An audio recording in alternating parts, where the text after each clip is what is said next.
On this photo right here, we're on 7th Street. So some people would say we're not in Japantown. Other people would say we were. We are south of between Jackson and Empire. So we're on the southern side, or maybe the southeastern side of Japantown.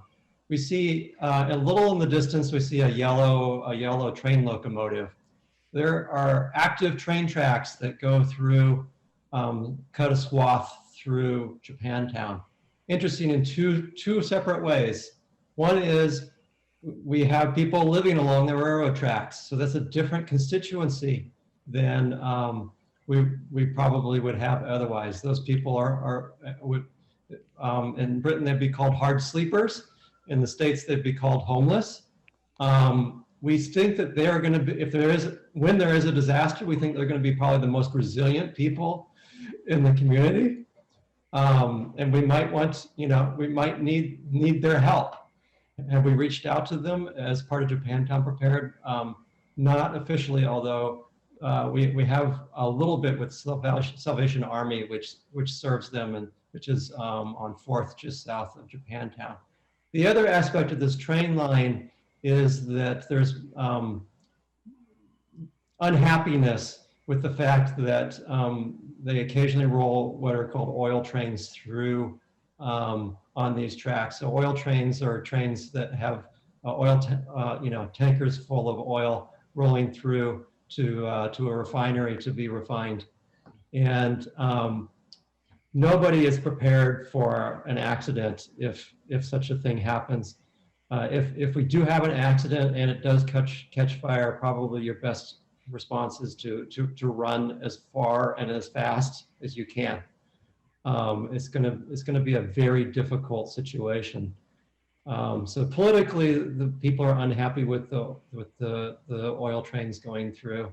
Others here may know better the status of those.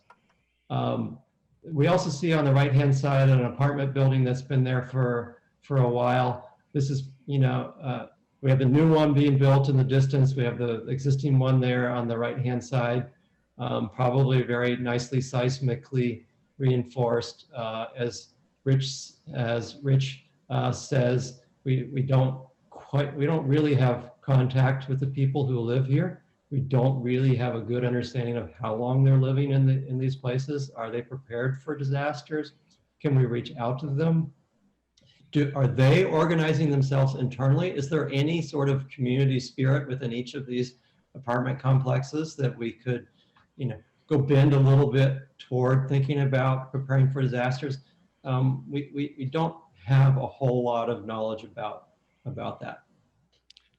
If these were condos have organizations, homeowners organizations.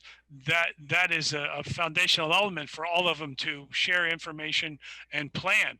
You don't get that same sort of engagement in an apartment building where there's a single manager, a single owner of the whole property. Jeff, back to a comment you made when we got this slide up here, people living next to the railroad tracks. And this is where I get to use a phrase I say often because it seems to come up.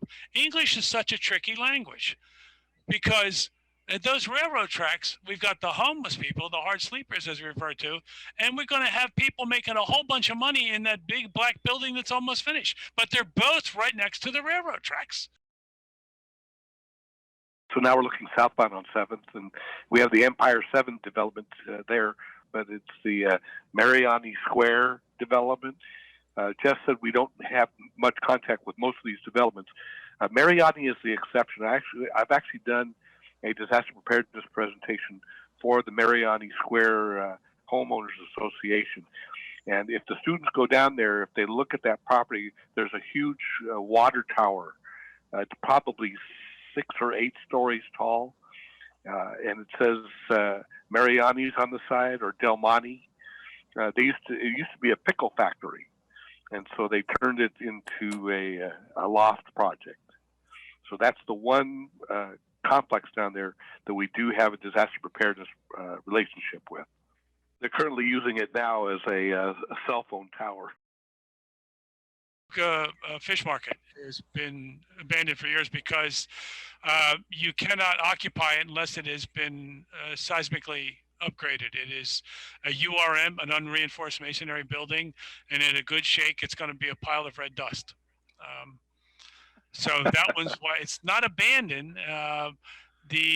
One of the lawyers whose office is above on Jackson between 4th and 5th is the in charge of this, because I wanted to buy that building about 15 years ago, and he wouldn't talk to me. You know, but yeah, that's the worst of them there. And there is what appears to be sort of an empty kind of commercially lot between the prayer garden and the next little building. And that lot, because I was on it yesterday, is part of the Buddhist church real estate empire, as is the next little building next to it, where we hold random meetings because we don't have enough meeting space sometimes a year. Rich, do you want to talk to that prayer garden site? No, just other than it's the, as Jeff said, the only African American church in Japantown. Yeah. The pastor is Mr. Bates or Pastor Bates. Pastor Bates. He'll remind you of that. Yeah. Even though apparently his first job here was FMC.